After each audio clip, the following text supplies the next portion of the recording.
శ్రీ గురుభ్యో నమః.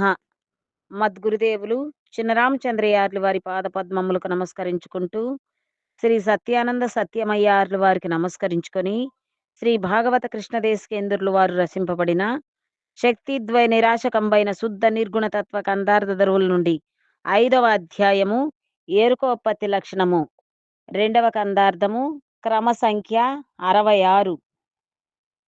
లేనెరుక బయలు లోపల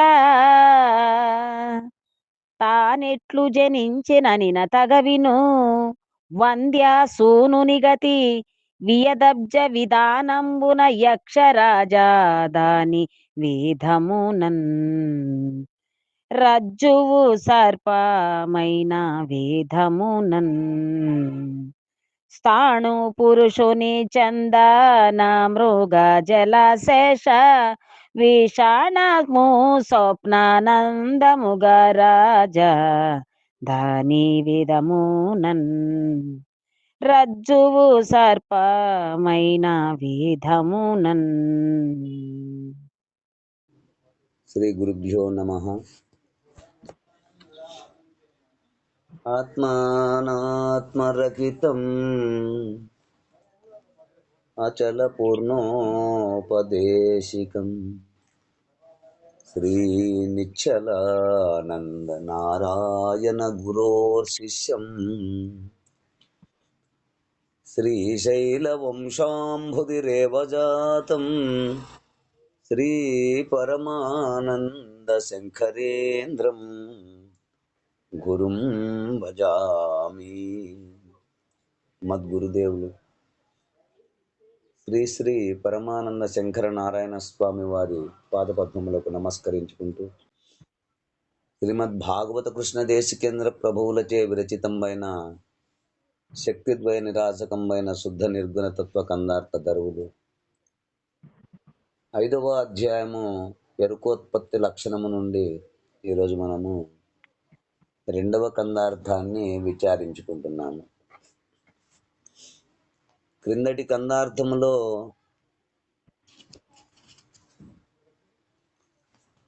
సృష్టికర్త అయిన బ్రహ్మ కూడా ఈ ఎరుకోత్పత్తిని తెలియజాలడు అని అనినచో, ఈ ఎరుకోత్పత్తిని నరుడు తెలుసుకొనునా? వాడు ఎరుకోత్పత్తిని ఎరుగుదును అని పలికినా అది సత్యం కాదు.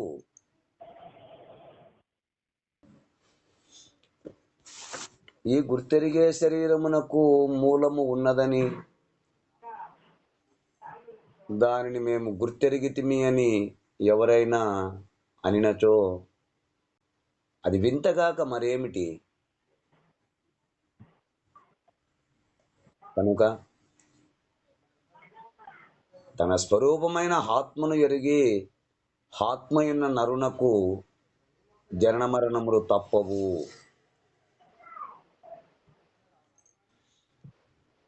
మరి జనన మరణములు ఎలాగున తొలుగుననినా అరమరలు లేక సద్గురుని ద్వారా పరిపూర్ణ బోధపడసి బయలును ఉండచూచి ఎరుకైన గుర్తును వదిలి ఉన్నచో ఇక ఆ పైన జనన మరణములు కలగనేరవు. అంతేగాని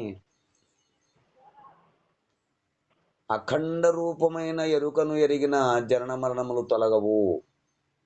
ఆ కర్తే కర్మకు కారణమై జనన మరణములు పొందుచున్నది అని కనుక నరుడు ఎరుకోత్పత్తిని తెలియడు, అటులనే బయలును గుర్తెరగడు. కావున అతని కల్మి మురుసైహే అంటూ మనము క్రిందటి కందార్థములో విచారించుకున్నాము.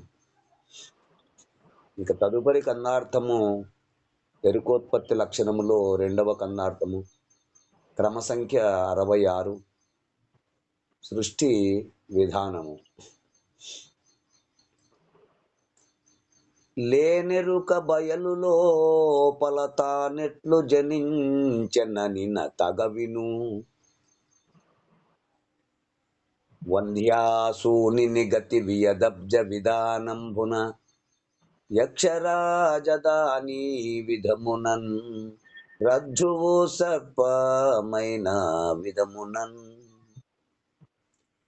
తాను పురుషుని చందన మృగజల శశ విశానము స్వప్నానందముగ రాజధాని విధమునన్ రజ్జువు సర్పమైన విధమునన్.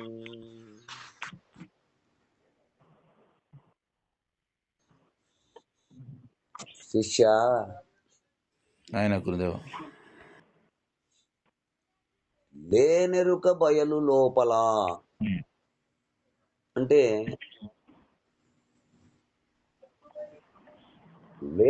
ఎరుక అంటే గుర్తించే తెలివి. ఆ గుర్తించే తెలివి పరిపూర్ణములో లేని ఈ ఎరుక.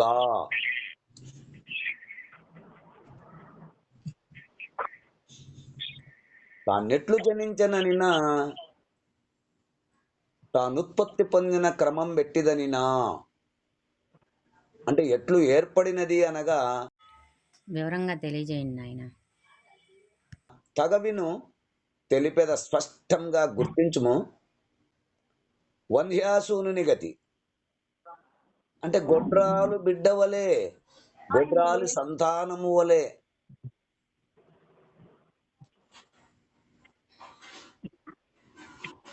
వియదబ్జ విధానంబున. వియత్ అనగా ఆకాశము, హబ్జము అనగా పువ్వు అంటే ఆకాశ పుష్పము వలె. యక్ష రాజధాని విధమునన్ అంటే ఆ కుబేర నగరము వలె. ఆ కుబేర నగరము అనగా అల్కాపురి పట్టణము ఉన్నదనినా అనగా గంధర్వుల పట్టణము వలె.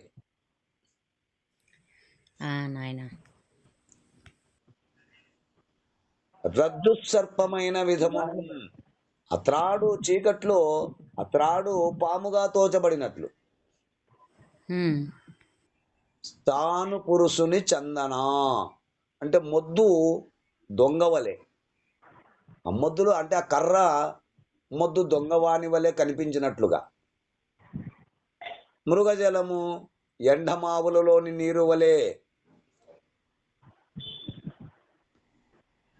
శశ విశానము కుందేటు కొమ్ము వలె,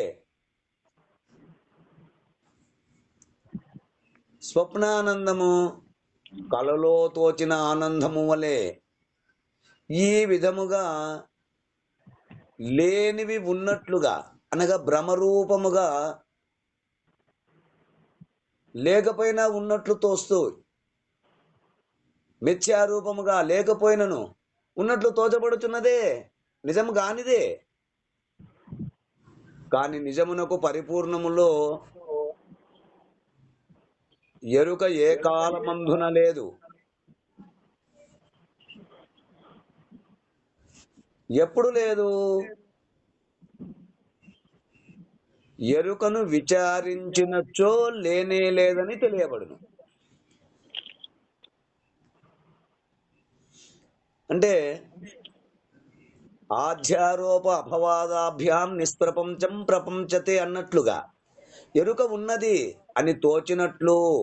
అంటే ఆధ్యారోపము ఉన్న వస్తువు ఒకటి అయితే అది మరొక వస్తువుగా కనబడుట.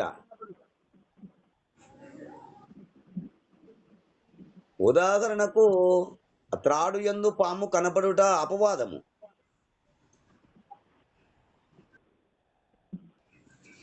అలాగుననే అసలు వస్తువే లేదు, ఏమీ లేనిదే ఉన్నట్లు తోచబడుట.